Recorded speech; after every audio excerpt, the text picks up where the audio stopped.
ஆண்டவரை பாடிடுங்கள், அவர் பெயரை என்றும் வாழ்த்துங்கள்.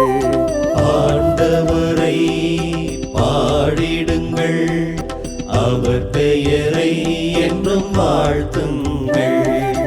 உறவினத்தாரிடை அவரது மாட்சிமை எடுத்து சொல்லுங்கள். உறவினத்தாரிடை அவரது மாட்சிமை எடுத்து சொல்லுங்கள். நீதியுடன் அவர் பூவுலகை ஆட்சி செய்வார் என அறிவியுங்கள்.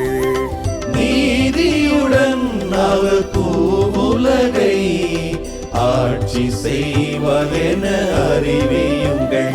இன்று நமக்காக மீட்பர் பிறந்துள்ளார், அவரே ஆண்டவர் மெசியாவாம். இன்று நமக்காக மீட்பர் பிறந்துள்ளார், அவரே ஆண்டவர் மெசியாவாம்.